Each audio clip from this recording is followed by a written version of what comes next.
You look nice. Hi. Hello. How's it going? So far, it's just me. So see if we get a guest appearance or not, but it's good. Good. Nice. You get sleep? What? Did I get sleep? Yeah. Yeah. When I accidentally found it. So That is outstanding. It was so funny because, and I was laughing so hard because have you guys seen the I'm not a cat video? No. Oh my God, I'll send it to you. It's the funniest thing ever. Like we died laughing over this thing for like a month. This lawyer got on his Zoom and he was having he was going before a judge because it was during like the pandemic. So they were like doing a virtual court setting of a case, and he's got this cat face on, like a cat filter. And he's like, I'm not a cat. I'm not a cat. And he's like, the judge is like, well, you need to get that filter off. Like, he's like, well, I'm not a cat and I'm prepared to go forward. It is just like the funniest thing ever. So I'll send it to you guys. Oh my God. That was like Supreme Court or something in the US, wasn't it? It was so funny. Very so funny. Outstanding. We definitely need to know about the Zoom filters. Yeah. So I need you to send that over like stat. Because you're looking hot, Carrie. Yeah, I mean, thank you. I mean, you can't see, but yeah, it's been a day. So I'll send it over to you. No mustaches today. No. Good morning. How are we? Okay. Well, I decided to just stream this to my personal page for this first one so that everyone can kind of know about our this awesome panel series that we're doing. So welcome to the very first in our Women on Wealth series. We have 4 of these happening over the next couple of weeks, but this is going to be an ongoing series that I'm really excited about facilitating. And really, to me, this is hopefully what this is going to turn into is more of a partnership of just really, really incredible women in business, entrepreneurs that come together to talk about the controversial things that really people don't want us talking about. And so we do have a Facebook group that is for this Women on Wealth series, and you're definitely going to want to join that. And we will put a link to the Facebook group in the comments. But the other thing that you're really going to want to do if you're watching this from my personal page or anywhere else, really, is you want to make sure that you've registered for this event, because what that's going to do is send you emails of the upcoming panels and give you the topics and kind of keep you in the know about everything that's happening with this series. So I am super excited about this. We've had to move the dates a little bit. And if you've been getting the emails, we had like all kinds of email fiascos with this. So I'm happy to be here for the first one. And I'm so excited to be joined by these beautiful women that are here on the screen with me. And so I guess in the spirit of partnership and kind of co-facilitating these events, I'm going to just let everyone introduce themselves. But I'm Leah Steele. I'm assuming most of you know me, AKA the Wealth Witch. And I am a holistic wealth strategist and an author and a podcaster and a mom. I have 3 boys and I live in Bali, Indonesia with my husband, Sean, and 2 of my boys, Jack and Josiah. And yeah, I'm just super passionate about women stepping into their divine birthright, which I believe is to be wealthy in all areas of their lives. And so I'm excited about facilitating that in any possible way that I can. But I think, you know, this series was born just because I really believe that we need to be coming together right now. We need to be supporting each other. And I really, truly believe that one of the biggest problems that we face right now is that we all have a lot going on that we often don't feel like we have anyone to talk about those things with. And so really this panel series is designed to, get you having these types of conversations, hopefully with the women in your life, but, opening up some topics and some subjects that, we don't often talk about because it's taboo to talk about them, or they're embarrassing, or we are worried about what people are going to think about us. And so, we kicked this one off with the payoff factor, motherhood, martyrdom, and getting off on the struggle, which is probably the most controversial of the 4 topics. Really interesting. Like, we put this out to a bunch of women, and this was the one that we didn't get people jumping at wanting to be a part of. And I think it is because it's just a confrontational topic. So I'm super excited to dive in, but that's me. And Jody, why don't we go to you next? I'm Jody Rodenbaugh, and AKA Love Liberator. And I am for all the things wealth, and just setting us free, getting us back into what really matters, which is, at the end of the day, love, and why the hell we dropped in at this very time and place. I'm a mom. I was previously a widow. I'm a remarried widow with 3 girls of my own and then 2 bonus daughters. So together 5 daughters. And I was a previous educator and coach for new teachers and for teachers in science and math. And I've been a coach now for 11 years. Amazing. Oh, my turn. Okay. Hi, so I'm Carrie Yossi. I am in the United States, right outside of Boston. I am a single mom of 3 littles, as well as a speaker, mindset advisor for women in business, and one of the very first emotional resonance clearing practitioners in the world, which is very exciting. So I feel like I talk about tonight's topic all the time because it's my life, messy as it is, which we're going to get into, but I'm very excited to be here and to be a part of this with everybody. Mm-hmm. So that brings it to me. I am Laura Johnson, and I am a human behavior specialist and intuitive strategy coach. So I love this topic. The reason I kind of said yes to it is because it is something we always talk about, but nobody wants to talk about. No one wants to admit that they're talking about it. So I'm also an emotional resonance clearer. So there's 3 of us in the world at the moment. And yeah, I'm who I am. There's no kind of real tagline. It's me. Yes. And what Laura and I didn't mention, right, is that we are also wealth alchemists, and we, really get the opportunity to support and empower Leah's vision in all things wealth and Ouroboros. So that's definitely another role that we get to play and bring out into the world. So very exciting.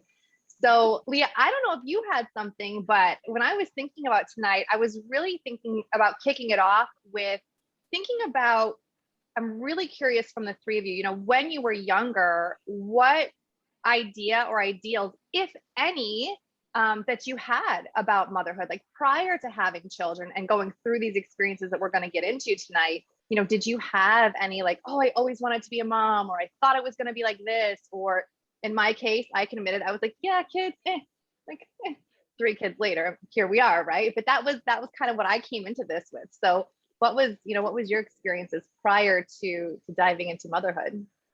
Yeah, I didn't want kids. I mean, growing up, it was like, I wanted a career, I wanted to make money, I wanted a husband, but I was just like really sort of on the fence about, I mean, not even on the fence. I just really didn't want to have kids. I didn't have a desire at all. And I used to always just be like, oh, I'm too selfish to have kids. Like that was my tagline, like in my 20s, I would be like, oh, I'm too selfish to have kids. I can't have kids. Like I don't have time. And then I fell pregnant, right? So, and at a time in my life where it was like, I had just signed with an incredible manager in Nashville. was getting ready to move from Los Angeles to Nashville, was recording my demo album, like had like all, like literally like getting ready to like live my dreams, right? And fell pregnant. And I guess they don't say fall pregnant in the United States. I remember when I lived, like before I got here and was surrounded by Australians, I would be like, how do you fall pregnant? Like, no, you got knocked out. The vision right now, the visual. Anyway, I got pregnant and yeah. And then it was crazy. Like I had a crazy pregnancy, but then it was like, as soon as I had Josiah, I was just like, oh, I don't want to be a singer anymore. I just want to be a mom. Interesting. Jody, how about you? What was your experience like? So about 6 months ago or so, you know, time is like an illusion in our world. So we'll just call it 6 months ago. My daughter is 18. She just went off to college. And I found this, you know how we repeat patterns with our children, and our children are here to help us through these things. So I found a book that I had written in high school at her age. And the only thing that I said that I wanted was to be a mom and a good wife. And it freaking crushed me when I read it. I was compassionately pissed. I was like, no, like that is all you wanted? Really? Out of all of this, like that's all you could dream. That's the only possibility that you had in your awareness. I mean, now in hindsight, we'll call it 6 months ago, like that is the thing right now. You know, at the end of the day, like that is the thing. Everything will build from that foundation. So I'm just the opposite. I accidentally got into a career based in how I wanted to live my life, based in wanting to be a mother and looking at, okay, what careers fall into that? Because I wasn't teaching because I was smart and I wanted to teach math and science.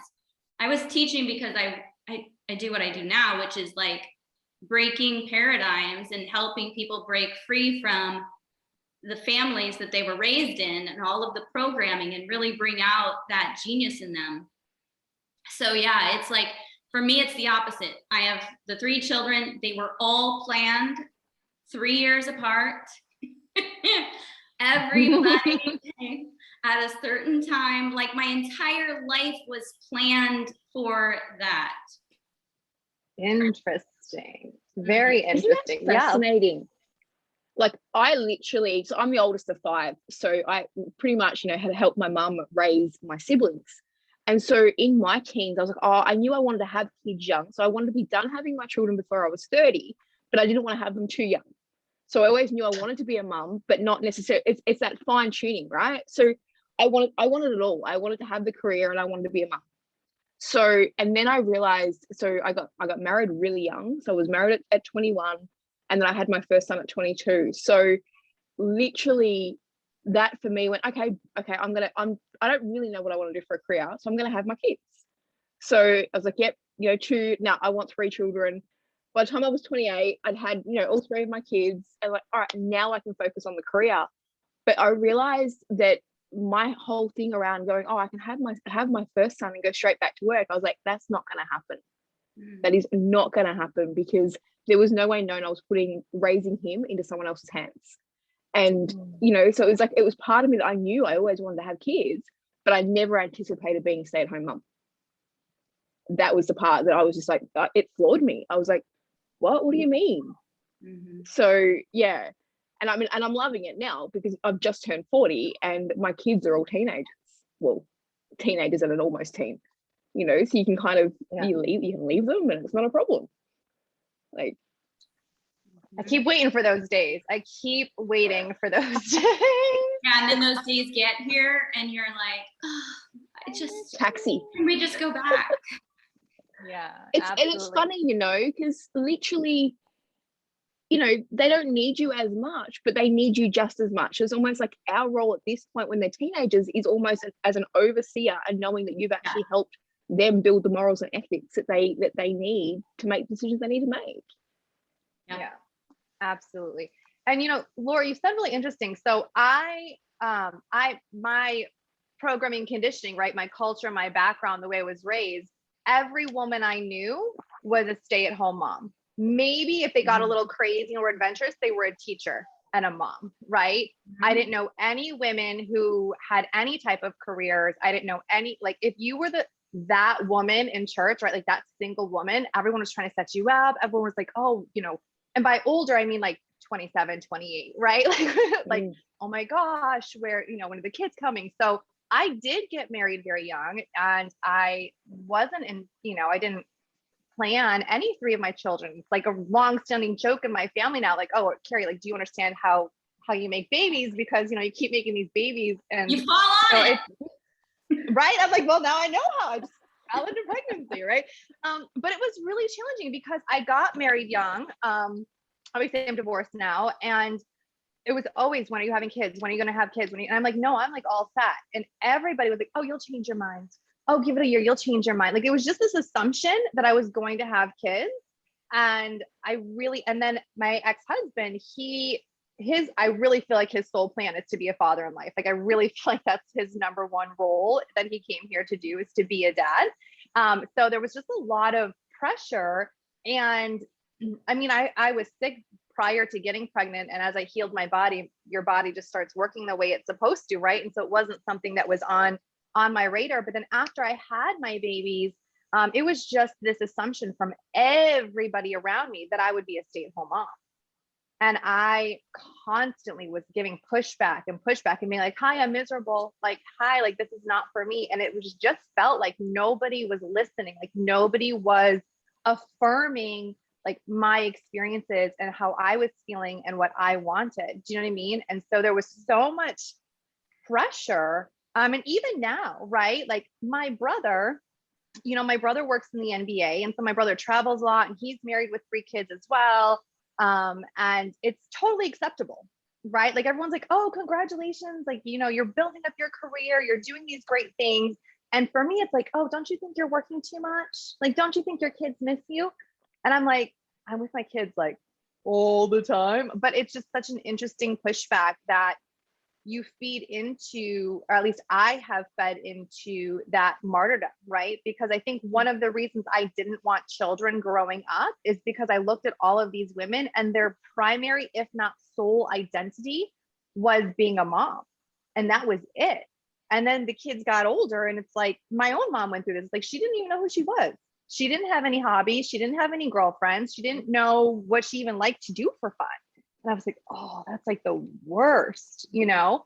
But I'm wondering for you guys, like, what types of experiences did you have around becoming a mom and either going to work or staying home? Do you feel like you had the support of your family or your friends or your community? Or did you feel like there was something missing and isolating in that experience, or both?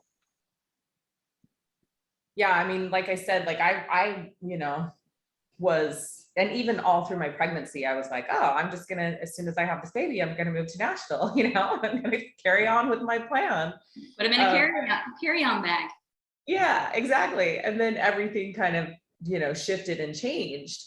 And yeah, as soon as I had Josiah, like I didn't want to do any work. I wanted to stay home. And so I was really, you know, I feel like I was really fortunate in that, you know, I was getting really good child support at the time, and I was able to stay home with him for about 18 months. So I didn't work for 18 months. And I was really supported in that by, you know, everyone in my life, really, which was great. And my mom was really, really involved at that time and was super, super supportive of me staying home. And yeah. And then, you know, I mean, I think about 12 months in, I started to go, and I really enjoyed it. Like I actually really enjoyed that time and staying home.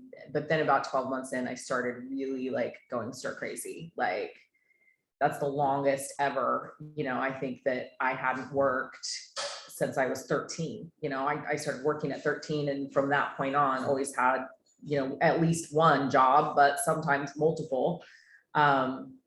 And so, yeah, and it was, and so I was super excited to go back to work, and,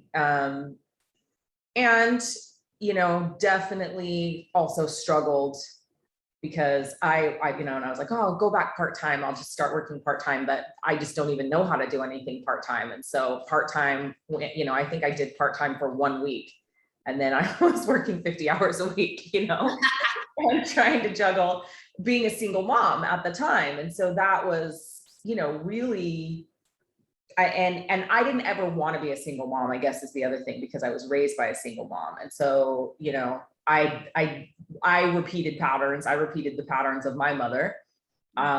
And so, right out the gate, I was already judging myself for repeating those patterns and not doing it the way that I thought I was supposed to do it, The way you decided you wanted to do it, your plan.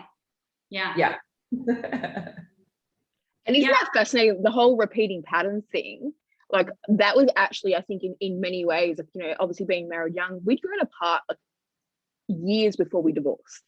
But that not wanting to repeat patterns in many ways kept us together, because I didn't want to be a single mum to my 3 kids, like my mum had been to us, and how difficult it was for her, and obviously there's a lot of other reasons, and there's a lot of other things, but it was like, let's keep trying to make things work. And you kind of at a point where it's like, actually you've grown so far apart that it's not going to work. But it was all because of that fear of not wanting to repeat the patterns around being a single mom. Mm-hmm. Yep. Yeah, for me, it's just the opposite. I've always stood out of the crowd of my family. I've never had this outside pressure or like I was doing something wrong. It's always from the inside of me, this subconscious programming that you just know is there, the patterns that pull you back into the addiction, really. Martyrdom, it's an addiction. And it takes a super consciousness to break those patterns and to break those addictions.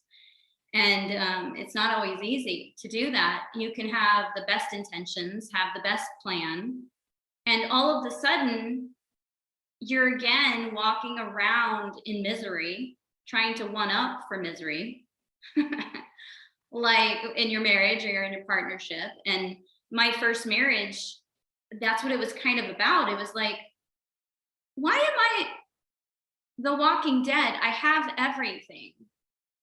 Why am I unable to embrace my husband and love him the way that I truly deeply desired to love him? What is this? Why am I so afraid? Why am I so resistant to actually receiving love and giving love too? And it's that same line, it's that same programming that keeps us resisting the joy.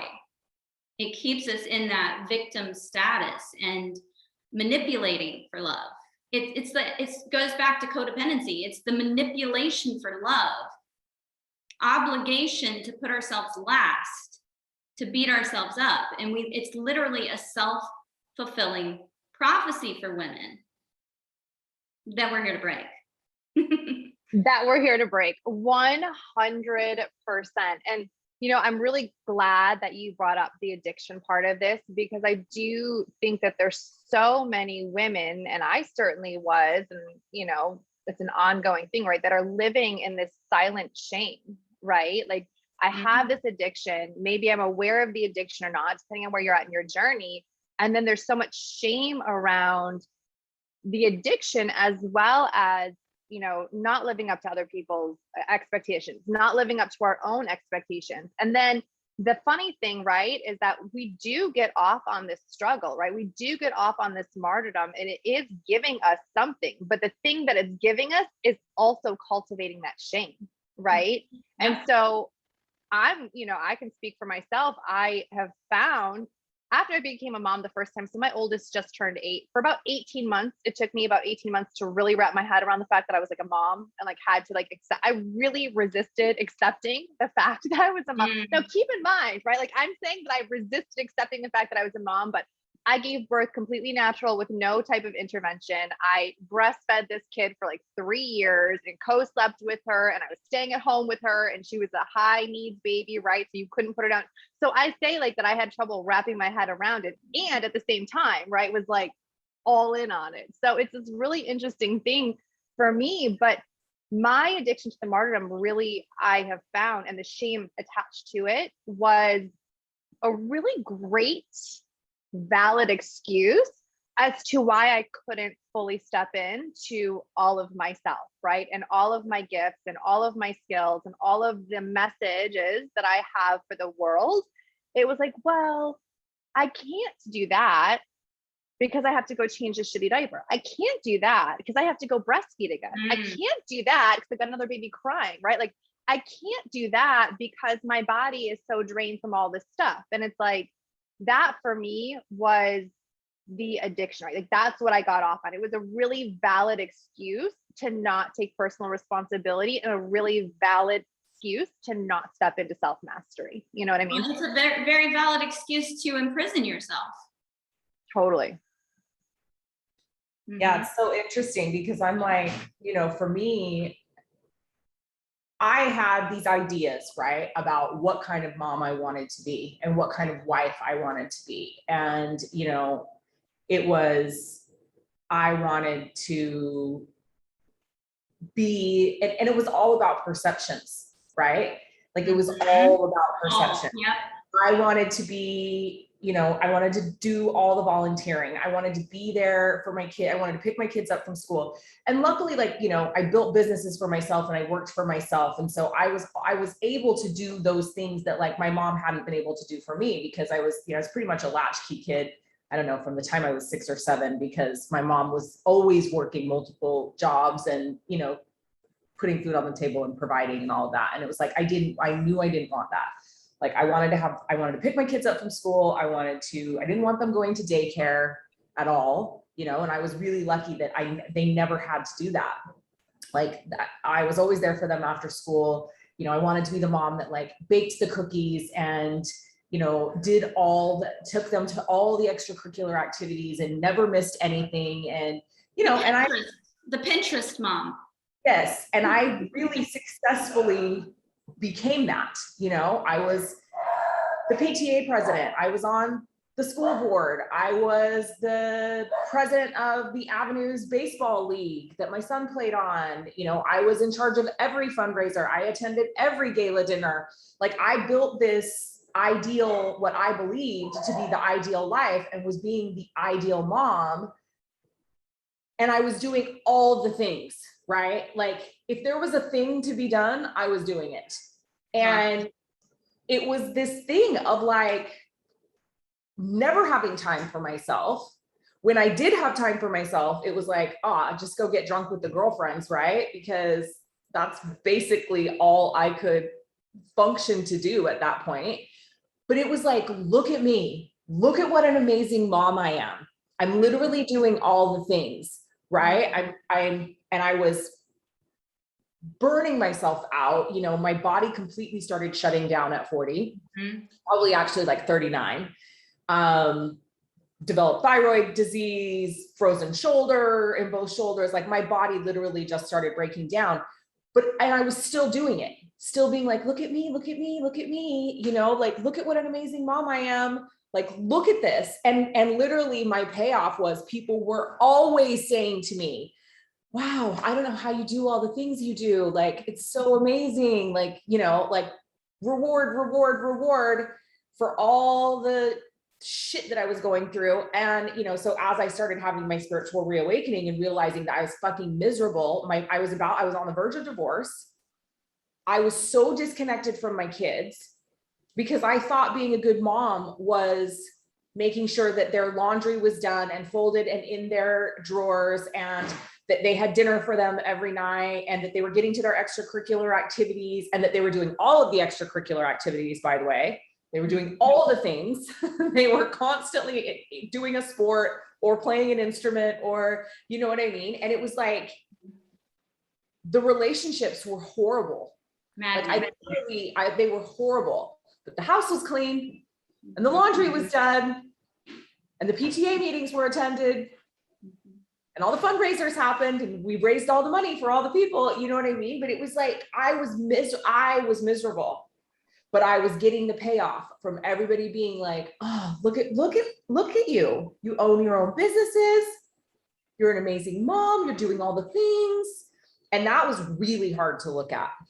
Like, it was really hard to look at how I literally created my own personal hell, and that I stayed in it for a really long time because I was getting praised. I was getting praised for my misery, essentially. And validation. You're rewarded for your misery. Yep. Well, and that's so interesting, right? And this is why these conversations are so incredible, I think, because I was on the other side of the spectrum, right? Like, I was doing all the things, but I had so much resentment doing all the things because it was an expectation. So I wasn't necessarily getting praised for doing all the things, right? I wasn't getting off on the praise and the validation. I was attempting to live up to everybody else's expectation of what it meant to be a good mom, right? And so, and then we start keeping score with our partner. That's why you got to do all the things, right? That's why you got to do all the things. One-upping, don't do the misery. Yep, it is sexy. It is real sexy. So you sound like you're no stranger to this experience, Jody. Absolutely not. So my husband passed away, and my late husband, my first husband, in 2008, 11/11/2008. And I had a 5-year-old at the time, a 2-year-old, and then I was 15 weeks pregnant with our third. And about 2 years before he died of a routine rotator cuff surgery, medical error. And about 2 years, he gave me the wake-up call that literally handed this whole concept that we're talking about on the table. And he said, I can't live like this. It was one-upping for misery. Like, I was keeping score. All of the things that I was doing, I was making meaning of. And then I started picking up on it, and I figured it out. I read tons of books. I did all of the work, had it all planned out, and then he dies. And it's like, what does this mean? What does all of this mean? And literally all of the things that I was holding on to as resent, and these patterns of being a martyr and suffering and enslaving ourselves as a victim and a damsel in freaking distress that we're placing upon ourselves, and this whole resistance to actually feeling the joy. Like, what is that? Why are we foreboding joy? And it all fell off of me, and I realized, like, those birthday parties, that wasn't for me. The crumbs on the floor that I got furious about, as if Jesus himself is going to come visit my home and see the crumb on the floor. I had like perfect labels. All of my linen closet was like perfect, right? Labeled and everything. After he died, I went in that closet and I was like, none of that shit matters. Not any of it. None of it. Everything that wasn't true, all of the resent just fell off of me. And what I realized is that the verb definition of a widow is to deprive of something of value. There is no greater value than life itself, and love, which is the connection in action, which is wealth, of love. So at the end of the day, like, it's a self-fulfilling prophecy. This is the addiction. This is the thread that keeps going on and on as the frequency in women, and we gotta stop the freaking madness. So instead of being triggered and re-traumatizing ourselves and compounding the shame that we place upon ourselves, now I'm ashamed for feeling the shame.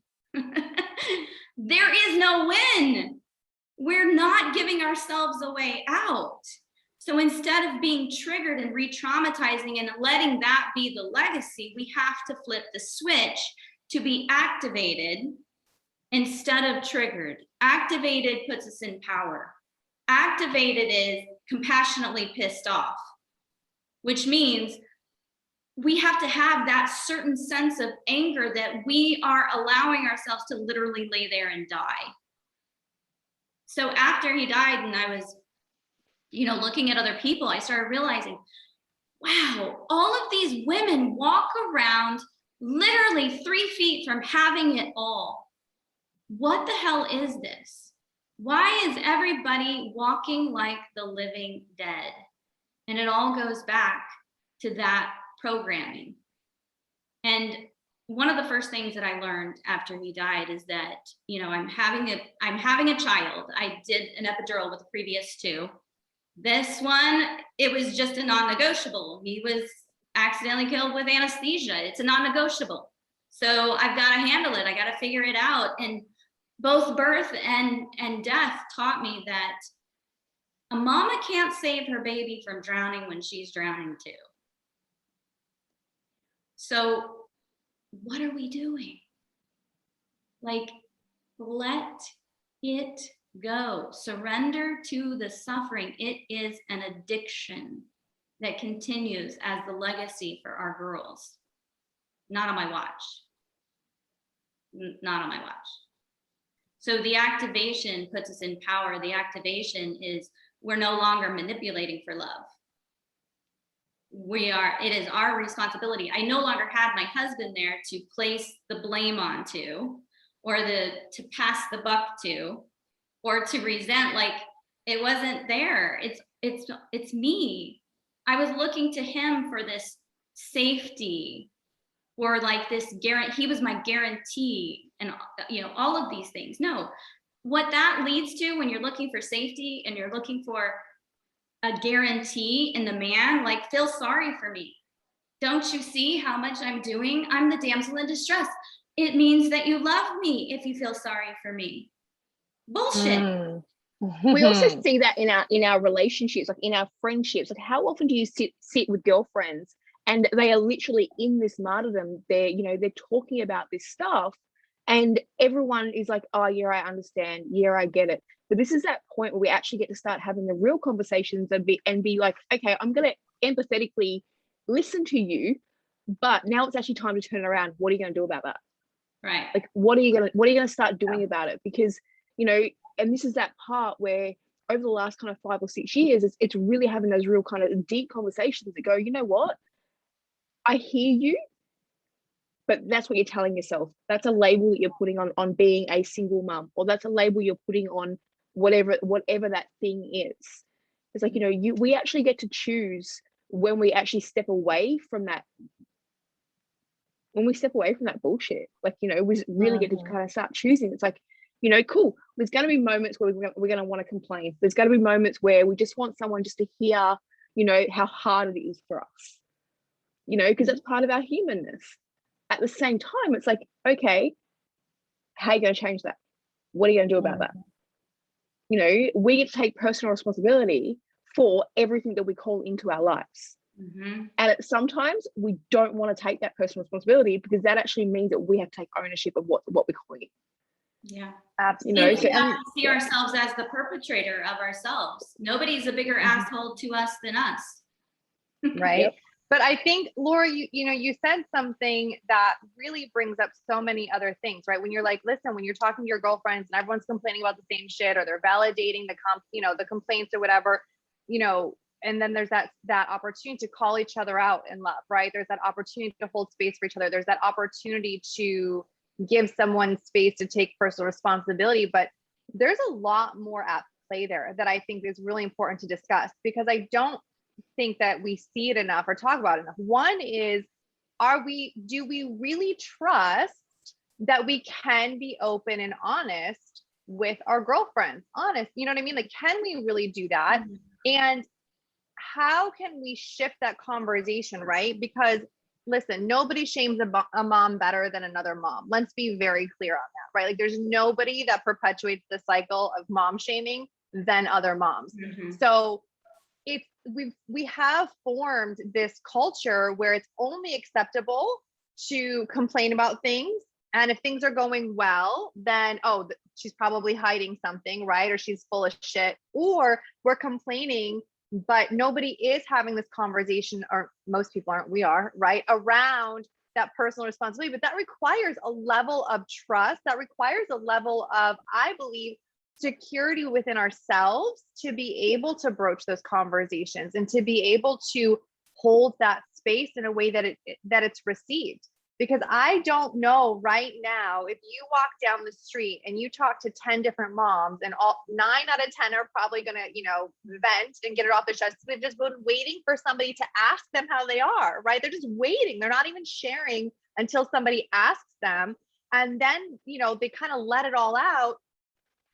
If you were to be like, oh, well, where's the space here for personal responsibility? Or, oh, where are you seeing programming and conditioning? Or where, like, they would basically just tell you to go fuck themselves, go fuck yourself. So there's a level, there's a layer to this that I really want us to explore around how can we cultivate space where mom shaming stops and holding space for that personal responsibility comes into play. Because if we can't tackle that self-security, if we can't look at our own martyrdom and be really ugly honest about it, calling each other out is not going to serve any purpose, you know what I mean, other than continuing that shame cycle.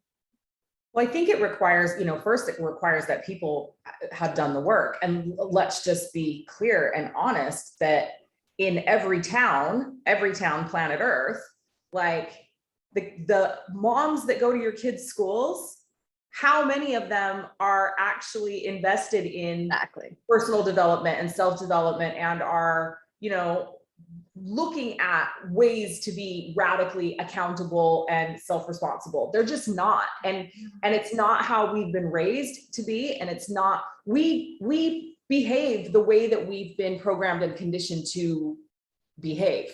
And that is to not truly support each other, to, do the fake support, but at the same time, just be entrenched in that crab bucket mentality, which is like, don't get too successful, don't be too happy, don't let your marriage get too good, don't have too good of a relationship with your kids because I'm not, and misery loves company, so get your ass back down here in this bucket, like with me. Exactly. So that's, I think, where, how blessed are we that, one, to be able to even have this conversation, but two, that all of us I know on this panel and probably everybody that's watching, we have built these incredible online communities with other women that are showing up and doing the work, right? And so at some level, that's where we have to go. Because the soccer moms or the other women in the PTA or, the moms from karate, like, if you find one of them that's doing the work, like, good on ya, because it's just not like the reality, right, yet in the world. And so that makes it even more difficult for those of us that are trying to be empowered and are trying to step into that place. So for me, none of my friendships, none of them from that period of time when, I was doing all the things. Well, that's a lie. I have one, and it's Soraya, who lived here, right? But she started her kind of personal development after I did mine, and then it's brought her to Bali, right? So, but for the most part, I had to make all new friends. I had to surround myself with women that were actually doing the work. And, I remember like people being like, you can't make real friendships online, and I'm like laughing now because not only did I make incredible friends online, but then, now I've got to meet so many of them in person, right? Like, because, and usually at a retreat or at a event or, some kind of personal development thing. But it's, I think the important thing is that we do have to, you can't just go try to have these conversations with people that aren't doing the work. So you have to surround yourself with or build communities of women that are interested in, breaking glass ceilings and telling like, the truth. Fuck tell poppy syndrome, and like, let's all get out of this bucket. You know what I mean? Yep. Let's not all stay in the bucket. Let's all get out. We need like a global code word. So you can just like approach other like moms and like drop that code word in conversation, and then you'll know like if they're in it or not. Do you know what I mean? If they don't, you'll be like, yep, soccer was good today. And if they do, you're like, oh, now let's have a real conversation. And it's funny though, it's funny because like you go, my daughter's a gymnast, so you go to gymnastics and it's actually, I love those conversations and I love being able to have them, but you actually really quickly realize where you can have them and where you can't. Like, you know, and that's cool. You know, I love, you know, the group that she's in is amazing. The parents are all amazing. There's probably a couple of them watching, you know what I mean? But at the same time, it's like there is a very limited, our in real life, like associations are limited in that regard, you know, and would we like to kind of continue to grow that and enhance that? Absolutely. But this is that cultivation across the world of being like, okay, even down to our Facebook walls, you know, are we actually being open and honest, or are we kind of, you know, giving this this perception that life is this way when actually, you know, at home we're not having these conversations at home, you know? So this is that part. It's like, you know, are we being completely transparent about what it is, what's going on in our world, or are we sitting back and being like, oh yeah, I'm gonna have this, you know, Pinterest life that I'm gonna show online, but I'm actually dying inside. Yeah, I got real messy real quick. Like, if you, I mean, Leah and Laura especially, because they just know me more than Jody does at this point, but it's like, you never know what you're going to get over here. Like, there's almost guaranteed to be a random child at any point that pops in or is screaming about something. And it gets to the point where when I feel like when you are willing to face your truth and when you're willing to take personal responsibility, like you can't hide it anymore because it's so different. And, you know, it's interesting because I talk about this in a different capacity, right? I talk about faith over fear and how we all talk about faith over fear, right? But like, you can't say that you're living a faith-filled life and then have it be like this beautiful, stable, calm, peaceful. Like, those don't go hand in hand. Like, if you are living a life of faith, if you're living a life of self-mastery, if you're living a life of personal responsibility, this whole Pinterest, girl, like, exactly, you know, it's just, that's just the way it is. And sometimes it's beautiful and sometimes it's put together and there's these beautiful moments, but it's too bold, it's too outside of the box, it's too extra, if you will, right? Too much to even pretend to fit into that paradigm anymore. And that's exciting. Well, I think the thing that's interesting is I was just actually sitting here and I'm like, you know, I live a fucking epic, amazing life. Yeah. Like, and it's a fucking Pinterest board. Like, my life is literally a Pinterest board, but I sit there and think about like how messy it had to get for me to get there, and how much I had to be willing to just be like, look at all my shit, like, look at all my mess, you know, and to actually like show up, do the work. And, you know, for me, and if you're watching this and you're from my community, like, you know, I pride myself on like, I'm going to tell you all the shit that's going on with me. And in fact, like, I'm usually looking for it so that, because I know once I shine the light on it, it's gone. Right. So I'm like, okay, is there anything else in there? What's down there? What's down there? What can I tell them now? What can I show them now? You know, and it's really interesting because like the last piece for me, these are perceptions, right? But it's like, I'm just going to out myself a little bit here. But the last piece for me really was like, everything in my life has been amazing. And since I moved to Bali, like, I mean, we just can't complain, right? We have a beautiful home.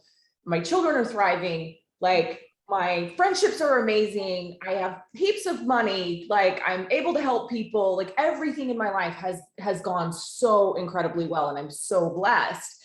But my relationship with my husband, like, he's my best friend. We've been best friends forever, but like the romantic, intimate part of our relationship was just lacking, from, you know, partially having a baby at 39, hadn't been taking care of my body, like complete, total fucking hormone crash, breastfed for 3.5 years, did all the mom things there too. Right. But like, hadn't been taking care of my body. And I just hormonally flatlined. And, you know, everybody would be like, oh my gosh, like, look at their relationship. It's so amazing. Like, they're so in love, da, da, da, da, da. And it was like behind closed doors, like best friends, but like my husband was extremely unhappy physically in our marriage. And so this year was the year that I was like, okay, look, like I have focused on my business. I have focused on money. I built this incredible life. Like we're living like the dream, right?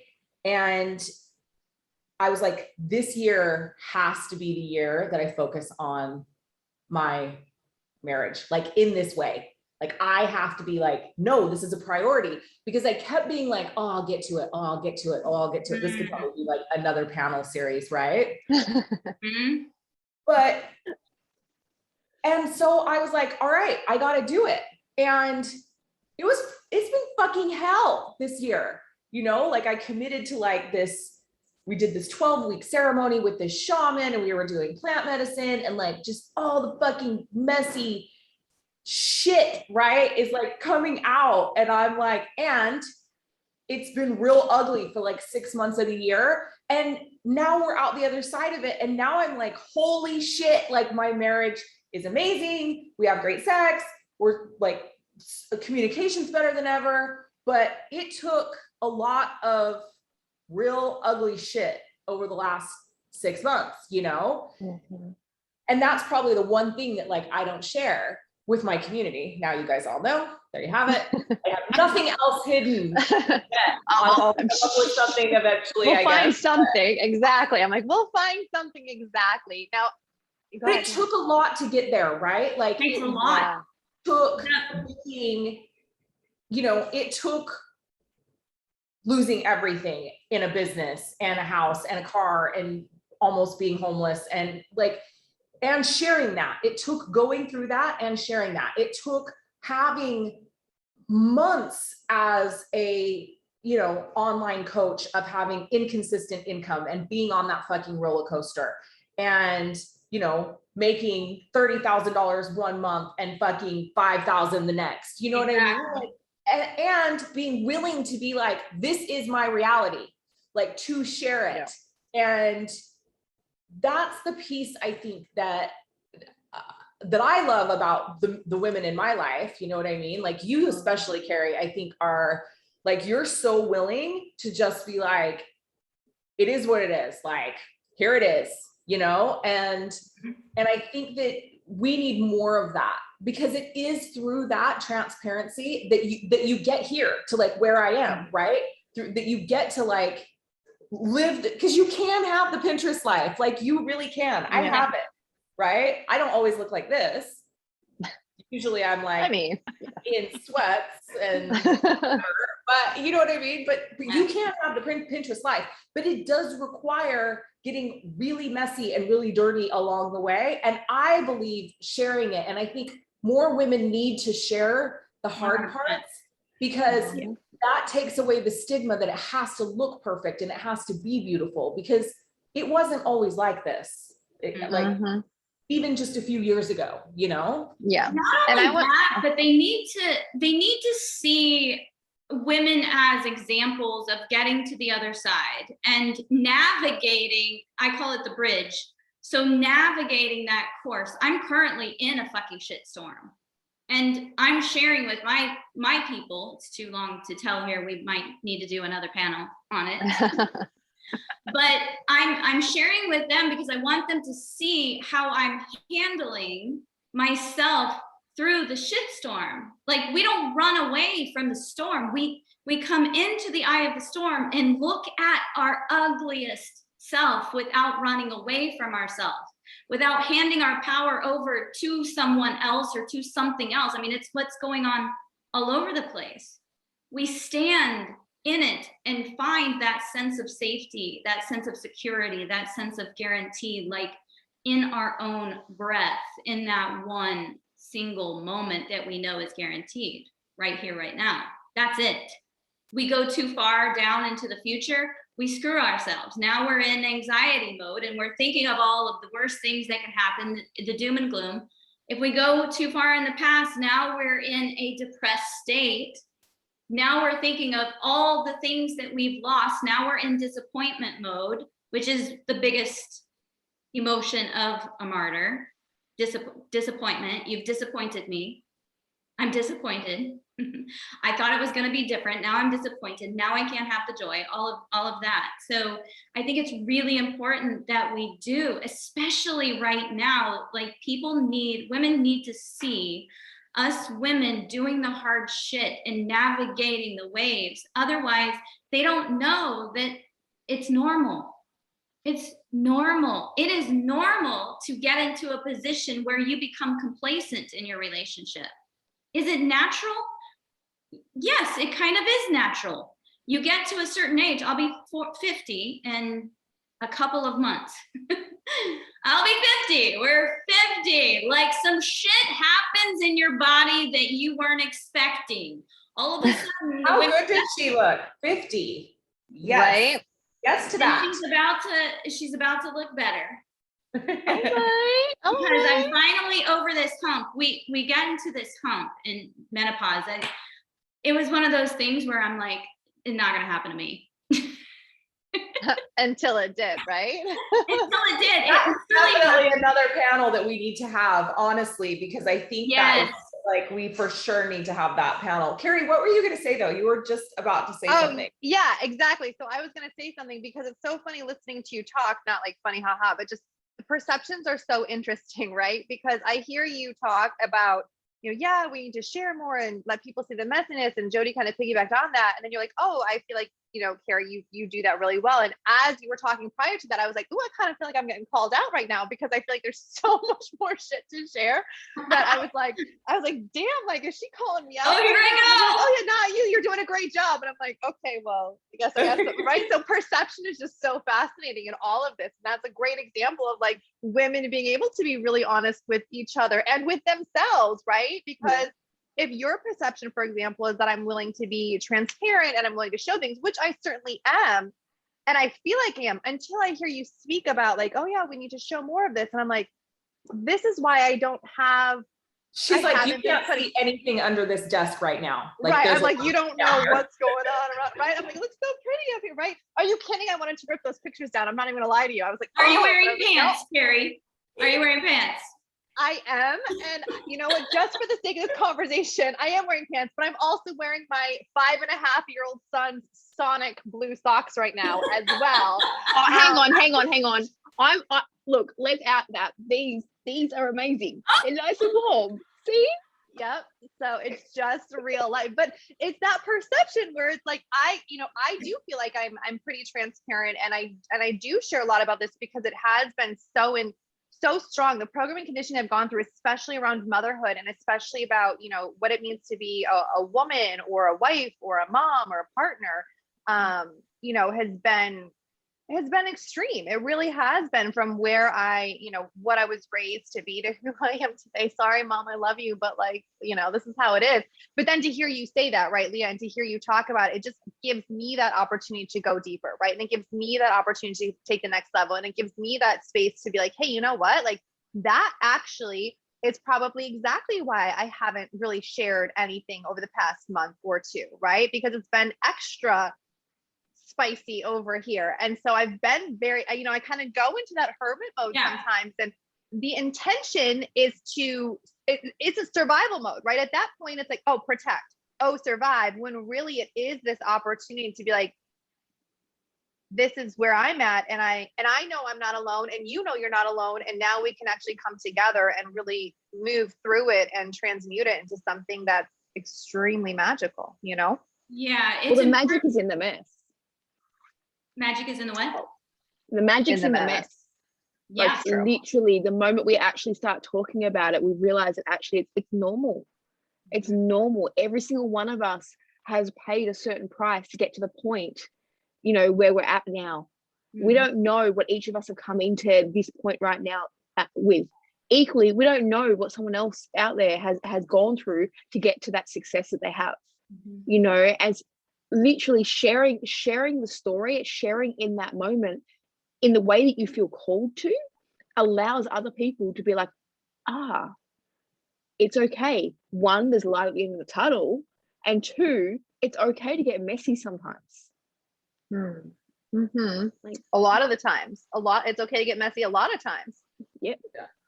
I have a question for everyone that I wanted to ask. Okay. So I'm super interested because obviously, like, you know, I think it's super important to talk about all this stuff and to how, you know, but I also do want to like bring this back to women on wealth, right?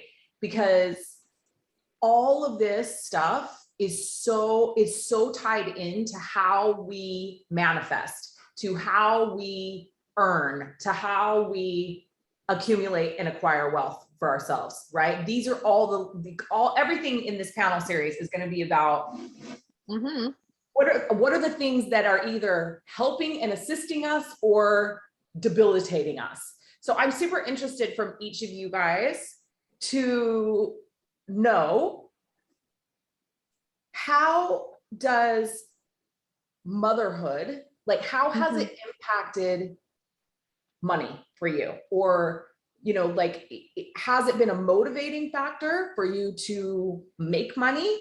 Or has it been an excuse that's kept you from making money? Like for me, I have, like, since I had my kids, right? I mean, let's just be honest, I've always wanted to make money, but once I had my kids, it was like, I was so motivated to provide a better life for them than the one I had. And my life was good. I mean, don't get me wrong. Like my mom worked her ass off and I basically had everything that I wanted or needed or asked for. But you know, for me, it was like, I really have been motivated to provide a certain lifestyle for my kids. And now it is about lifestyle. Now it is about experience. Now it is about being able to be global citizens and travel the world when this fucking pandemic is over, if it's ever over. That's another panel. Don't say that. Yeah. So, you know what I mean? But like to have them have these experiences, like it is the thing that motivates me now, right? Like it's, I want and desire for my children to have these opportunities. So I'm interested to know from your perspective, because I know it's different for some, like some it's like, no, the martyrdom and the, you know, I will be the martyr. I will work all the hours and do all the things so I can provide. Like it's a big part of the motivation. And it was a big part of the motivation of the martyrdom, quite frankly, was make the money to provide the life for the kids. Right. And now I think I do it in a more healthy way, but I'm still doing a lot of things for that. You know what I mean? So Carrie, I would love to hear from you. And then yes, that's great. Cause I have, you know, I think I'm the youngest here. My kids are the youngest here. Right. And so I'm in a different season. So I'm glad that you're asking this. It's so fascinating because for me, I have experienced and seen and embraced the entire spectrum. So when I first became a mom, and again, right. Just say how old your kids are too. So, oh yeah. Okay. So so how old am I? I am 37. I'm turning 37 this year. That's a lie. I'm turning 37, right? So my oldest daughter just turned 8. My son will be 6 in October. And I have a daughter who just turned 2 in June as well. So they're littles. And in case anyone really needs to know, yes, she's still breastfeeding. So there's that, right? Like, that's another conversation.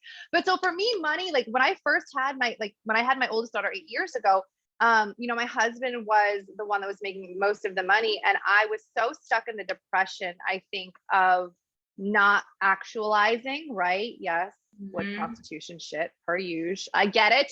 But like, I was so stuck. It's like, I always wanted to make a lot of money because I always wanted to have a lot of money because I always wanted to have a lot of experiences. And so then when I found myself pregnant, it was kind of that same idea, but instead of it being a motivator, it was like, I kept bumping up against it. Right. So it was like, oh, I need to make a lot of money, or, oh, I want to make a lot of money, but I wasn't doing anything about it. I was just complaining about it. Do you mean like I was so stuck in it? I was so miserable. I was so busy doing all the things I was supposed to do as a mom that the business that I had basically like tanked, to be quite honest. Do you know what I mean? Like, and I had been making money. I'd had my own business or whatever. And then I was like, okay, she got a little bit older because I did stay home with my kids. And then she was about 2.5. And I was like, all right, now is the time. Like now she's, you know, she's older now. I can refocus now on my business. I can focus on money and creating impact and doing these things I wanted to do. And then I got pregnant again. I swear to God, it was self-sabotage. I'm not even joking. I love my children. They chose me, I chose them, but I swear to God, it was self-sabotage. No bullshit. So then I got pregnant again, and then I had my son, and I was still like working, but it was like, pennies on the dollar at that point. I mean, with all the effort and the energy that I was trying to put in. And then I found myself divorced with 2 small kids, right? So now it was like, I do need to provide. I do need to make this happen at that next level. And so, okay, I'm going to do it. Like I am ready. I have the time and the space, because now that they're with my ex-husband a couple days a week, that was more time and space than I had ever had since giving birth. I was like, now is the time to make money. Now is the time to build these businesses. Now is the time to do the things. And again, got pregnant. Self-sabotage. I mean, I'm really good at this, you guys. I'm like a pro at this bullshit, right? So, and with that pregnancy, right, there was so much drama surrounding it, right? I just met that guy a few months prior. There was some paternity stuff. I had pregnancy, hyperemesis, and depression. So I couldn't physically work. That's when Leah and I actually started working together, because at that point I was broke. Like I ran through my savings. I was like, I'm done. And now, you know, 2.5, almost 3 years later from that point, excuse me, now it's like, wait a second, the more I get to actualize me, the more I get to choose me, the more I get to drop and lay down that martyrdom and step into myself, the more I can actually enjoy life. Like that's new, right? For myself, and not just about my kids having fun. But also I can be really honest about things like, hey, being around these kids actually drains me. I love them and I want to be around them, but they're not an energy giver. They're an energy taker for me, right? And for everybody, it's different. And because I'm choosing me, I'm making more money than I've ever made. I'm working not crazy, stupid hours. Do you know what I mean? Like I'm able to have the support. And I do choose, it's really interesting about the money piece, right? Because I do choose to put my money towards choices that maybe don't make sense, right? For like the average person who's not stepping into that next level of themselves. And I've just been willing to, I think, take financial risks that I would have never been able to pull the trigger on otherwise, that are, you know, resulting in completely different experiences for me and my kids. Like Leah knows, because she was there 3 years ago. I have childcare now. Like you don't understand. Like that sounds so silly, but like I couldn't even afford a part-time babysitter I couldn't even afford my rent. I was facing eviction when I first signed up to work with Leah, like all those years ago. Do you know what I mean? Like eviction, like rent, Ouroboros. Eviction, rent. I'm like, I choose Ouroboros, because I just knew that there was like, it was my, and it worked. And that is fucking true. Like that is true. She was literally like a choice between getting evicted and signing up for Ouroboros. And she chose Ouroboros. And if you could see, 2-3 years later, because you were pregnant at the time, right? So 3 years later, completely different life. Like that is the freaking testament to showing up and doing the wealth work and making a commitment to do it. Because the thing is, Carrie, that you're not sharing is, you were facing eviction and you had all of this fuckery going on in your life, but you were at the point where you were like, enough of this shit. And then you fully energetically showed up in the container. And you were like, I'm not available for this anymore. Like, this is not going to be my life. Right. And it wasn't an overnight thing. It didn't shift overnight, but it literally went in a steady. It was pretty solid. Trajectory. Yeah, that's true. It is pretty solid. And I was so broke that I had to be willing to be vulnerable. Like I didn't know what clearing work was. I didn't know anyone else in the container. Like Leah and I had kind of circled around each other prior to that, but we didn't have a close, relationship or friendship at that time. I really was like, okay, I can either choose to hold on to this shame. I can continue to choose to hold on to this programming and conditioning and this fear, or I can drop all of that. And yes, it was about the money, especially initially, and it still continues to be, right, to a certain degree, but it was even more so about, I can't hold on to this shame, because this shame is going to keep me broke. I can't hold on to this martyrdom, because this martyrdom is going to keep me broke. So something's got to give, and it's not going to be me. So it was a very dramatic, extreme time that I'm so thankful for now. You know what I mean? Like now I'm like, next level, but yeah. Laura, what about you? Oh, I think obviously having my kids really young, we fucked up financially. It was just, literally like completely, found myself bankrupt or going bankrupt at 23, 24, literally making financial decisions that I look back now and they were all for me, right? Right. But so coming out of that, there was a lot of shame. There was a lot of like, it's like, oh, I've just repeated the same patterns of my parents. I've screwed up. I've let my ex-husband down. I've let my family down. I've let myself down. And so there was a lot of shame in and around that. And of course, being a young mum, it was like, okay, well, because I don't have the money, I actually can't put my kids into childcare. If I go to work for a minimum wage job, that's actually not even going to pay for childcare. So I have to stay home. And that's where that payoff factor and that martyrdom came in. So then when I had my daughter, my ex-husband was not happy in his job. And I was like, we're in a position right now where, it had been hard for a number of years. And I'm like, now it's now or never. So at that point, we started building a business. And those first few years of the business were hard, and I know for myself, I faced a lot of shame due to that type of business. And then when it came to, so the kids were always a motivating factor to build a better life, to actually to not have to worry about where rent is going to come from. There was times where I was spending $50 a week for groceries. That was it. That was all I had left, and so there was a lot of ups and downs. And I know for myself, I put my head in the sand for a lot of it. Like I got to a point where it was too overwhelming, too hard. And I wanted nothing to do with financial conversations. I literally, that was my bullshit playing out from my stuff, and over those years, as we grew the business and, the business became really profitable. And then the next shift was like, actually, I want a better life for me. So it was like part of it. Started with the kids, and it's like I had completely lost who I was. I had no idea. I had gone by the time the kids were at school. I'd been working part-time. I had some beautiful part-time jobs that I could be flexible around and work with the kids. And so then when the tides turned, and it was like, actually, I'm actually working because I want to work, not because I have to. And that was a big shift for me energetically. So then kind of going through that phase, and then, obviously then I'd fallen into roles that enabled me to actually really step into myself. So I became a project manager, and I, worked a role for a home improvement company, and literally was able to actually step into my personal power. And that was the first time for me that I had my own significant money coming in.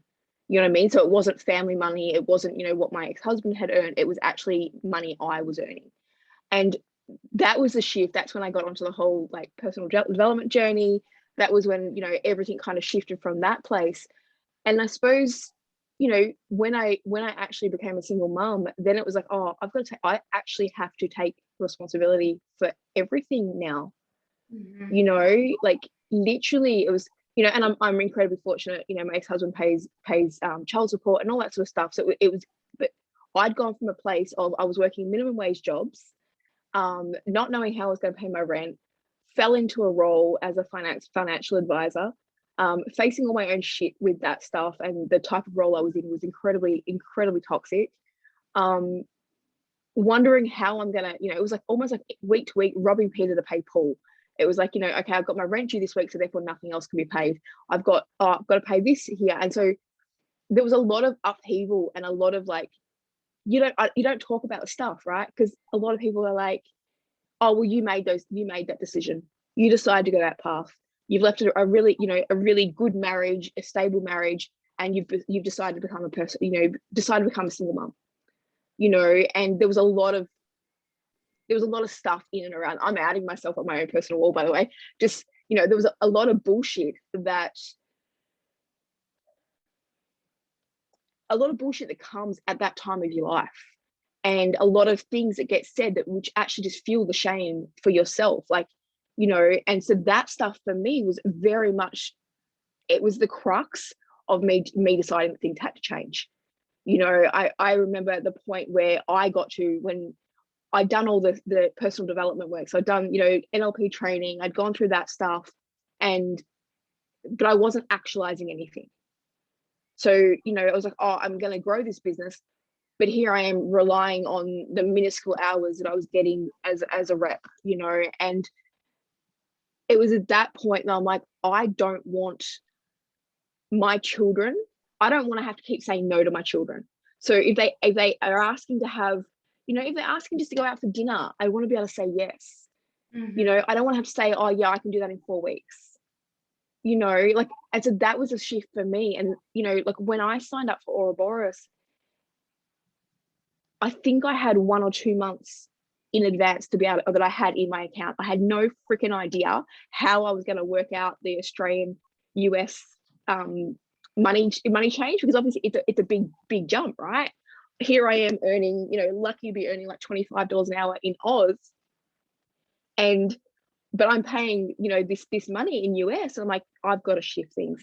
Things have to change, because I never wanted to have to rely externally for the money to come in.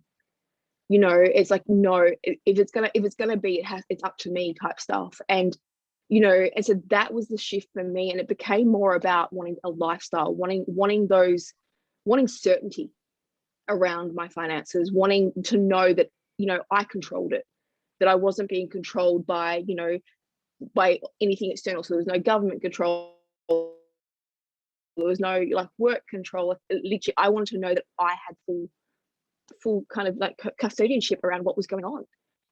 So now, you know, a few years later, my money, I have more money at the end of the month than I have month. You know what I mean? So there's more money in my bank at the end of the month, and I'm not freaking out about how do I pay things, how do I do things. So the kids are able to have the things that they want. And again, you know, my ex-husband provides really well for our children.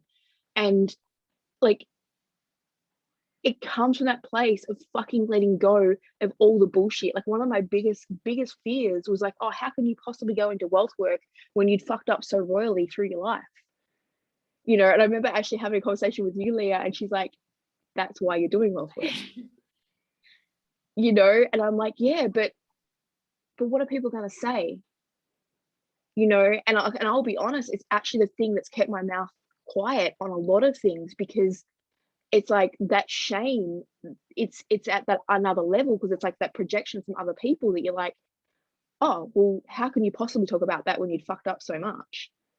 You know, so now it's literally, it is actually around going, okay, you know what, fucking take responsibility. Like, you know, I've shared the $50,000 lesson that I had the year before I got divorced, like literally signing up for a coach, that realizing for like 12 months of coaching, and literally realizing 6 months into that everything that coach was actually teaching me, I already fucking knew within me. Yeah. You know, and it actually tore apart what little was left of the relationships that I had at the time. You know, and again, that fueled that shit. So now what I do is actually about building a lifestyle, being able to have that Pinterest life, not being chained to my computer, like, and being able to help others do the same. You know, like my kids are, you know, I've got an almost 18-year-old, a 15-year-old, and a 12-year-old. They're at that point now where I want to provide for them in the future. Like when my son turns 18, I don't want to have to say, you know, if he goes to move into a house on his own, like we actually had this conversation the other day, I want to be able to give him the things that he needs. I don't want him to have to struggle the way that I struggled when I moved out of home. You know, like, not that I want him to move out of home anytime soon, but it's just like, you want to provide as part of that providing, part about living the life. When the world opens up, I want to be able to freaking travel. I want to go where I want to go and not have to go, oh, I'm going to plan for that 2 years in advance. So that's my motivator now. It's really about like going through my journey and actually looking at that and just going like, things have shifted completely, and they'll continue to shift. You know, and that's the part that makes me excited. Yes. Kara asked a question, which I want to get to in a second, but first, Jody, you know, I'd personally love to hear, you know, your experience around the money piece that, you know, that Leah asked. Yeah, so one of the things that I want to bring up is that there's a conscious aspect to all of this, and then there's the subconscious, unconscious aspect. That's that running record below the surface, that if you're not watching really carefully, that's the part that sweeps us under the water again. And after my late husband died, I had more money than I had ever in my whole life had, but I still had middle-class mindset. I still had poverty running through my cellular system. And I remember it was like a Target buying my kid a pair of $40 shoes. And the sense of guilt just swept over me as I slid my card. For $40 shoes, they were the cutest damn things for my daughter. And I was like, what the hell is this? Why am I feeling guilt for buying my child shoes? Because she doesn't need the shoes. Oh, she doesn't need the shoes. But what if she wants the shoes? What if the shoes bring her joy? That's the thing. Like, we're so programmed that we can't have things that we don't need. We have to block our desires. And it was actually my now husband who was like, I was at Marshall's one day and I was standing at the socks for literally like 30 minutes trying to pick out a package of 10 pair of socks for $5, calculating the best deal. And he's like, what the hell are you doing? He texted me because he would never go into Marshall's. He texted me, what are you doing? Why are you standing there? I'm trying to pick out some socks. He's like, pick out the damn socks. And I'm like, I'm trying to find the best deal. He's like, what are you doing? Jody, I don't understand. You throw down $30,000 on an investment property or whatever, like it's not a big deal. You'll write that check, you'll transfer the money. Like, why are you standing here with the socks? And I realized that this is the running program that we have. And so consciously, I know the life that I truly desire to create for my children. I know that it's going to take money to get out of this whole system, out of this shit that we're in. It takes money to be able to shift out of these separate systems, the medical systems, all of the things. It's like, I don't trust a doctor that I have to use insurance anymore. It's just not going to happen unless I need an emergency. So for me, another panel. For me, it's like, I deeply desire to provide a lifestyle, first and foremost, that sets my soul on fire. And I know that from that place, that is the foundation for our children. What's good for me is good for them. Mama has to go first. Mama has, when my husband died, his name was Thor. When Thor died, I just looked out in nature. Like, we don't have to look anywhere for the data, you guys. We just need to look in nature for the truth. And what I saw one day was a mother duck leading her ducklings. And I was like, there it is. Like, it's my responsibility to show them the way, the truth, and the light. And I would never consciously put the burden on my children and make them the cause, make them the reason why I can't. Why do we do this? Why do we say, I can't because the kids? I have this because of the kids. Like, no, we're literally passing on burden to them as the legacy when we do that. So not on my watch, not on my conscious watch, but it does happen under the radar. I notice things where, like, I'll literally have the money, or I'll have the resources. Like, I'm very resourceful. I have the resources, but still there's that hook, that subconscious hook, that energetic frequency that brings us back into the imprisoned poverty mindset. And I think that's just a really good reminder. Leah, you're so muted, but I said that's why she's doing Ouroboros. Exactly, right? But that. that's an important reminder, because as your situation does shift, right, with money, with wealth, with yourself, right, as you drop the martyrdom, as you drop the shame, as you have those challenging conversations maybe with other soccer moms or not, right, it is to remember, like, only 5% of our decision making comes from conscious, right? 95% of it really does live in that subconscious. So when you're fighting yourself, right, and you're like, wait a second, all of a sudden I'm making this money and now it's all gone, right? And I can't hold on to the money, right? Or, oh, I want better for my kids, but oh, I can't want better for myself. Or as you catch yourself noticing things, just recognize that it's not okay, but it is a part of the process, right? Mm-hmm. Like, it's not something to, oh, this must mean I'm doing the work wrong, right? How many times have we all thought that? Or, oh, I must be missing something that everybody else knows. No, it is a part of the process, is to have these things pop up, and it never ends, right? Like Leah was talking about our marriage, in the past 6 months, and, you and Jody, I know you and I are going through our own things right now individually, like that it doesn't end. You just notice it differently, and you surround yourself with people who can call you out on it differently too. And that's extremely massive. I do want to make sure that we get to Kara's question, because I feel like it's actually a really important one, and I'm really interested to hear what you guys say. So Kara had asked, like, especially in the spiritually based business, tips to override the crab bucket mentality when you have a brick and mortar in a small town, specifically where the main clientele have issues with money and start villainizing you, I think, right? Villainizing you when you set your worth, your value. So the only solution is to move online, but like, that can't be the only way. And I would agree with you. I don't believe moving online is the only way.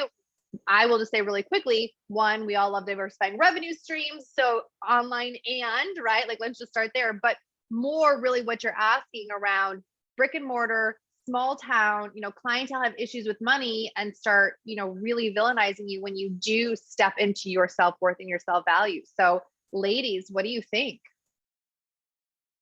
Yeah, I'll definitely dive in on this one. Please do. I think that I can't tell you how many clients I've had that have been in this situation, particularly as I, which I'm actually getting ready to step a little bit back into this, but I was doing a lot of business coaching for people in spiritually based business. And then I took a year away last year to really focus on the Ouroboros brand and bringing the Ouroboros brand like fully alive and present, which worked. And we're super excited about that, but I am getting ready to get back into some business coaching because I do really miss it. This is a hard one. It's really difficult because the people that need the work the most are the ones that are going to be the most resistant, and are going to be the biggest complainers, the ones that are going to, really desire to tear you down, are the ones that need the work the most. And, I wish I had a magic answer to tell you how to shift those people's consciousness and have them start supporting your small business. But that's actually just not the reality. So I agree with Carrie in that I think looking at how, if you love your brick and mortar, and that is, something that's really an important part of the work you're here to do, and you want to see that thrive, definitely look at additional streams of revenue. And look at that as you're continuing to invest and build in the brick and mortar. What I will tell you is, from my experience, the majority of the people I work with end up closing their brick and mortar because it's difficult to change the mind, to change the small town mindset. It's really hard. And what ends up happening is, for most of my clients, what ends up happening is they start making really good money online, and then they're literally funneling that money into the brick and mortar, and the brick and mortar is like sucking the online business dry. And so eventually they have to make a decision to be like, what am I doing? Right? I'm like trying to, it's that, head into the wall, because you've built something that you love and that's beautiful and that you want to see succeed. And it's like often the business model is just not sustainable because of that small town mindset. one of the things that you could begin doing is educating and giving them some education on, what it would, on this stuff that we're talking about, right? Host some free seminars, invite some of the people in to have some kind of conversation, open up a conversation about it. But it is difficult to shift small town mindset. So, I think that an online isn't the only solution, certainly, but the reality is that you make 10, 20, 30, 40 times, you can make more money online than you do in a brick and mortar, and you don't have the overhead. You don't have the same level of overhead, or the same level of responsibility, quite frankly. So there's more flexibility in it. So that's kind of my 2 cents. And I'd love to hear from the rest of you, but having had multiple clients with spiritually based businesses that were brick and mortars, I don't know any of them that still have them. And I think that the majority would say that they wish that they had closed sooner, because they ended up investing a lot of money that they didn't get a return on. And I just want to say really quickly before Jody and Laura chime in, right? Which is to really ask yourself too, like, what is my purpose? Is my purpose really meant to be educating small town minds? It might be, but if your gifts and skills and talents are to do something different, like whatever you're currently doing in your business, or maybe you're exploring something, to ask yourself, like, what am I really meant to do? Because a lot of times, maybe we're getting caught up in trying to educate or change other people's minds, and that's not necessarily our role. It is certainly some people's roles, but not everybody. So are you actually stopping yourself from experiencing the money and the wealth and the abundance that you deserve and desire by letting the small town minds be your excuse, or the education factor be your excuse? Or is that truly, maybe your calling? Well, I don't have experience with a brick and mortar, but I was just going to use, where I have been energetically, and that is that, like, I'm no longer willing to convince anyone of anything. That's not my business. It's my business to speak. It's my business to teach from my experience.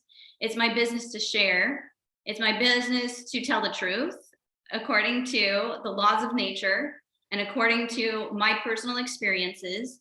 It's not my business to convince you. If I have to convince you, then I'm talking to the wrong person. It's not why I'm here. So again, that's really important to find out what is it that you want? What is your purpose? Who do you want to speak to? So I am here to speak to women who do want to change. They're at this point, they're on the bridge where they're like, I know there's a better way. I know there's something different. I know deep down in my heart and my soul, I'm being called to believe this, but I've got all of this that keeps pulling me back. Those are the people that I'm speaking to. I'm not here to convince anyone. When you let go of that, you don't give a shit anymore what anyone else thinks about you. I don't care anymore. I do not care. I love people. I care deeply about people. I've cared deeply about people my entire life, and it's caused me a lot of suffering. I care about you. I love you. That's why I'm going to speak the truth. If you're here to listen, great. Let's go. If not, I'm not going to convince you. I'm not dragging a dead horse to water and making it try to drink. Yeah, look, I actually agree with all of you, and I think it's so critical, particularly with the way that life is right now, to pivot. To have the multiple streams of income, to have the ability to make money while you sleep.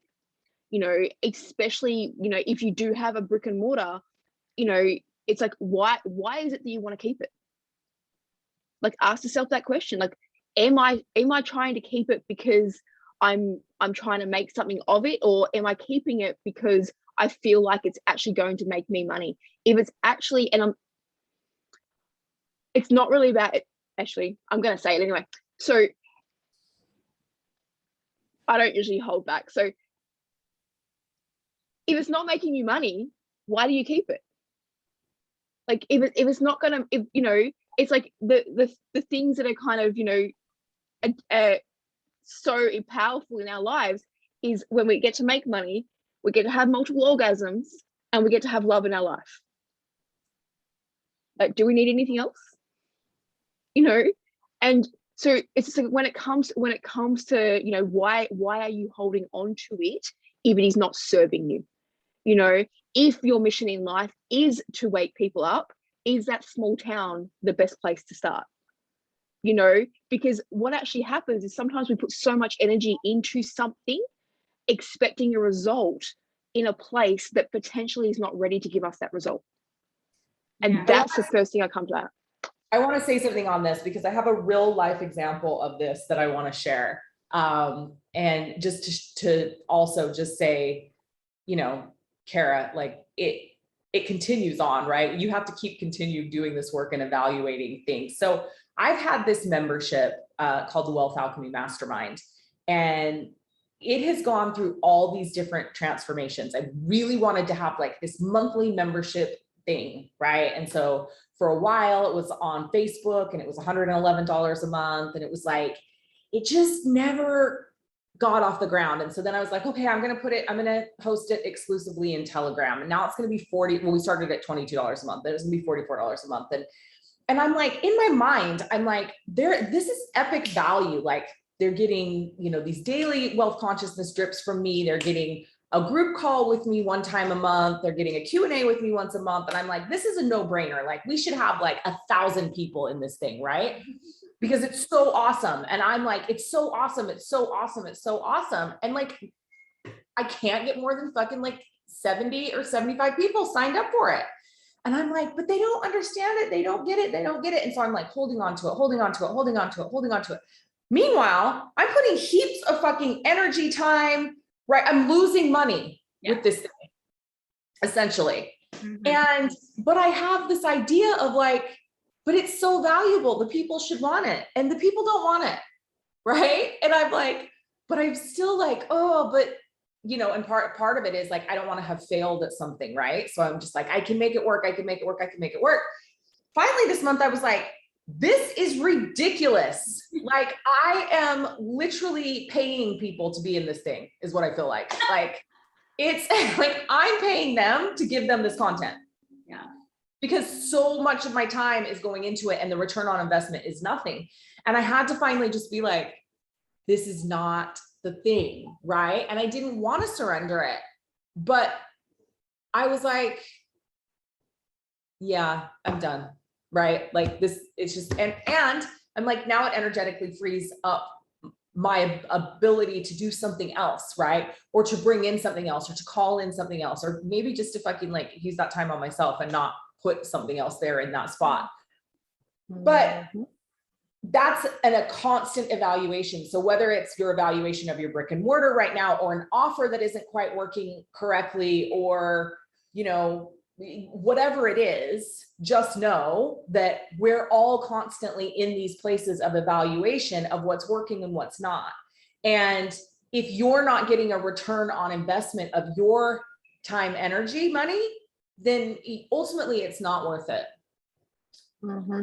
What I was going to say to piggyback on that is that what happens there is when you let go of that thing that's sucking the money dry. Like I see a lot of people spending money on ads. Ads work great for some people, but sometimes you're just throwing money at a machine expecting Big Daddy to come through someday. It's the same kind of thing with a brick and mortar if you're throwing the money at it. But the moment you let go, you open up that doorway to creativity. When we're in martyr energy, when we're in that suffering energy, we're closing the door to creation. And women, we are here to create. When we are stuck in placing fear as our God and in suffering state, we're closing down our juice. Mm-hmm. We're closing the door on that. Once we let go of these things, it opens up new possibilities, new opportunities, but we have to let go of the attachment to the whoopee. Mm-hmm. And I just want to think that's a panel in and of itself too.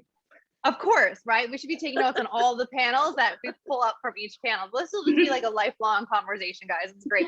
But, you know, it started with Laura, and Leah pinged on it, and Jody pinged on it. And, you know, Kara, I just saw that it's actually a very successful business. You're not losing money per se, right? Like, you have a growing, thriving business. And what I was going to say applies whether your business is struggling or successful, right? Which is, not all money is created equal, right? Like, not all money is equal. And that's really important. I have walked away from probably a dozen amazing opportunities in the past 3 years that paid really, really, really great money. That was way more than I was making at the time that I was offered them. But I knew that the stress, the overwhelm, the burnout, the misalignment with what I desired to do versus what I was doing was so far that it wasn't even worth, right? Like, energetically, it wasn't worth the financial that I was getting in return.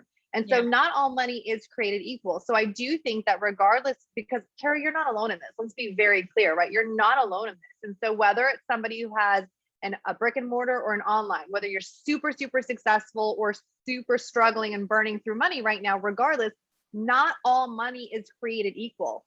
And when you honor that, it frees up a lot more than just the money. It allows you to look at yourself and your desires and your choices and bring you to that space of personal responsibility, give you that time to put into yourself, give you that space to have that creativity Jody was just talking about, and allow you to actually live, like to experience life and not just be obsessed with some numbers, you know, with money. And I think in the last, 18 months, people have had to reevaluate things a lot earlier than they potentially would have. This conversation may not have come up in regards to this business for another couple of years, but because of the current state of affairs in each, community right now, a brick and mortar business is actually going to have to reevaluate how it does things for the sustainability of that business. Because this is kind of what we want in every single area. We want these places, these things to actually be sustainable. And if we're actually putting more work and effort into something which doesn't have that sustainability factor, then it's like, okay, we need to reevaluate. Am I prepared to wait for the payoff for this? Or is this something I'm going to pull my energy back from right now because I need to put my energy in a place that is going to give me a payoff a lot sooner? And this is not an anti brick and mortar business. This really is about kind of getting into true alignment with what you want and desire moving forward, and ensuring that every single business that we put our energy into is sustainable. Mm-hmm. And I just want to quickly, right before we wrap up, I do want to address this. And Leah, for some reason, I feel like you'll have something to say on this, but on Facebook, Jenny asked, like, how do you realize whether you're still building it or you just keep putting energy into it? Like, how do you recognize that distinction? And I'm sure we all have our own ways of doing that. But Leah, what would you advise Jenny on to? I'm not sure I'm clear on the question. Okay, so I'll re-ask it the way I think. And Jenny, if it's something different, please let us know. The way I heard the question is like, if you are pouring into something, right? You're trying to build something, you're looking to build something. How do you realize whether you're building something just to kind of build it, or you're putting energy into something that maybe is not going to actually end up being built up? Do you know what I mean? Like, I'm putting energy towards building or attempting to build that maybe won't happen. Like, how do you differentiate between the two? I mean, look, I feel like from my perspective, it's like you just try it. If it feels like it's in alignment for you, then you build it until it doesn't feel in alignment for you anymore, and I am a firm believer in fail as quickly as you can. Mm-hmm. Like, if something's not going to work out, get to that point of it not working out as quickly as you can. Identify that. Because, for me, in my previous businesses and in my previous life, I like white knuckled held on to so many businesses and so many ideas and so many things that I should have let go years prior, and it's like, so for me now, and it's funny because I've been seeing I saw a revisiting of that pattern in this little membership thing, right? Because for the most part, if I'm like, it's not working, I'm like, all right, next, what's next? Right. Mm-hmm. But but do it if it's something that fuels your soul and that feels aligned to you. Do it until it doesn't feel aligned anymore. Yeah. Yep. I think that we each have to evaluate the value and worth of our time and our energy. And to me, it's like when it starts feeling like I'm not getting a return on investment of my energy or my time, that's when it's time for me to move on from something. If it starts, the scales start, because often for me, just so you're aware, it's like, if it's a break even, a lot of times that's an okay exchange for me, right? Like, but it's like when the deficit starts really growing. It's feeding the martyrdom, right? Like when it's feeding the martyrdom, that's when it's gotta go. And I'll add, you decide. You literally decide, it's within us. If we're growing something and it's feeling sticky, why does it feel sticky? Decide. Am I going to continue doing this, or do I need to change? Do I need to pivot? And being very, very kind of aware of the self-sabotage that happens if you are continuously pivoting.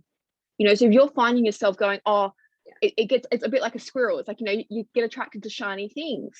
And if you're finding yourself consistently being in a place where you're like, oh, I'll do this. Oh, no, that's not working. Oh, I'll do this. Oh, no, that's not working. It's like, why do you continuously do that? So you decide, I am going to put my energy into this and I'm going to grow it to a place until it doesn't feel aligned for me. And that's the part where it's like, we give our power away to so many things in our lives because we're not simply deciding that that's not how it's going to be.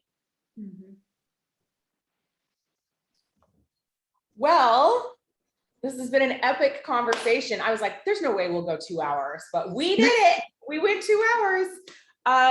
So thank you for joining us for our first Women on Wealth panel series. We have another really amazing panel coming up on Tuesday evening, 8 p.m. Bali time, so 8 a.m. Eastern Standard Time.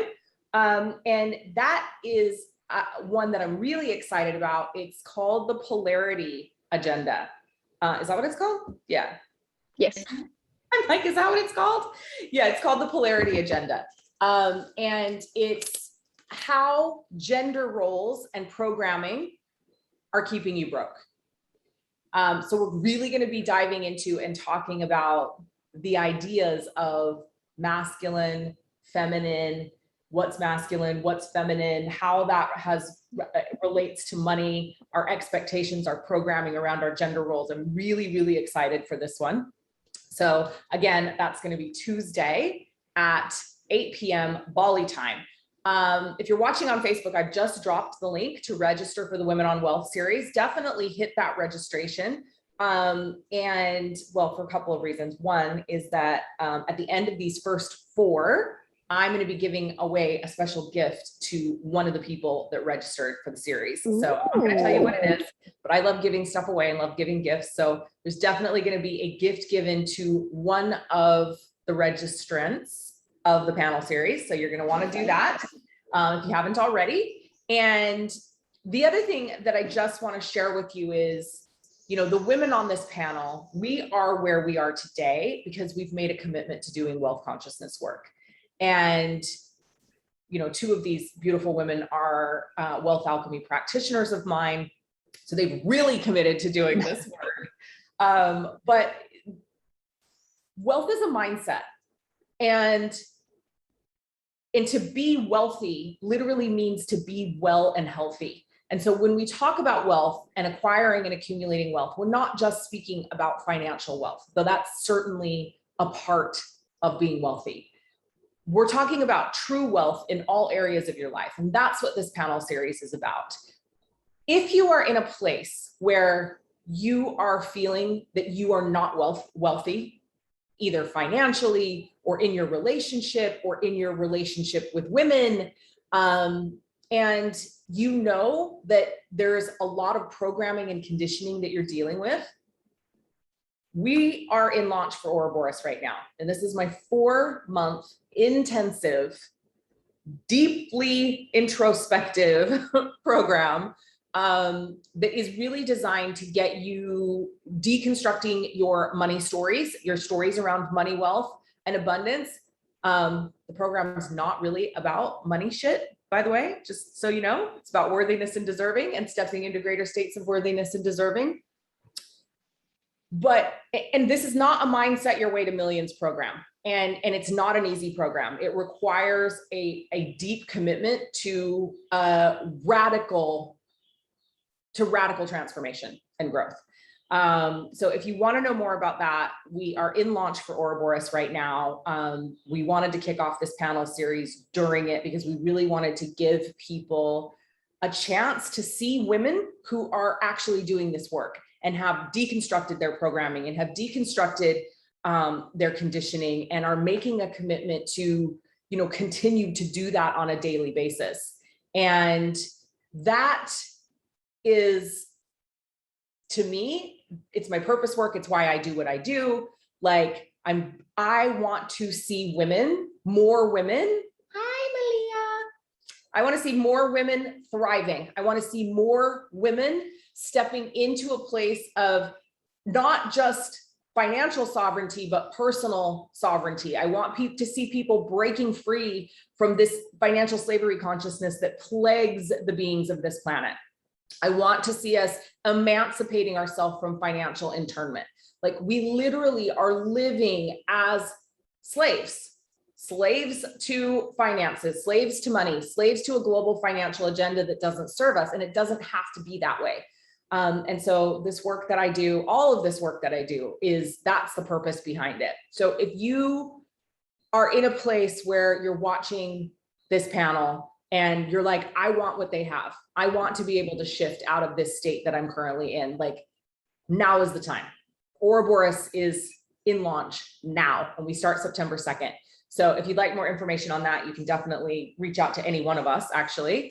Or you can private message me, and you know, these ladies also have some really incredible bonuses. I know that they are sharing alongside Ouroboros. So make sure that you are following them on all of the social media. I'll make sure on Facebook that I get them all tagged once we shut this live stream down, so that you have an ability to follow them, but also register for the Women on Wealth panel series, because all their contact information and everything is in there. And yeah, so I'm super excited for the Tuesday panel. It's going to be epic. Hope to see many of you back for that. I won't be live streaming these. There is a private Facebook group for the Women on Wealth series. So I live streamed this one to my personal page. They'll be going into that group from here on out. So if you're catching this on my personal page, you're definitely going to want to register so you can get access to the Facebook group and the schedule of all the upcoming events. And I think that's it. Do you guys have anything else to add? No. This was That's so fun. it. I mean, it's not a motherhood talk without a child, right? So now we can officially close out and it's been a blast. I'm really excited to continue these and keep the conversations going, because there's many, many more to be had. And the last thing I just want to say to everyone, besides I appreciate the three of you being here, is that you're not alone. You know, no matter where you're at, no matter what you're starting with, no matter how much you think you're steeped in the programming and conditioning or the martyrdom or the stress of life or motherhood or whatever, like when I say we've all been there, like it's an actual, I mean, I'm here, right? So it's very real. Like, no matter where you're at, you're not alone, and somebody has been there, and it does not have to continue that way, no matter what. Yeah. Mm-hmm. All right.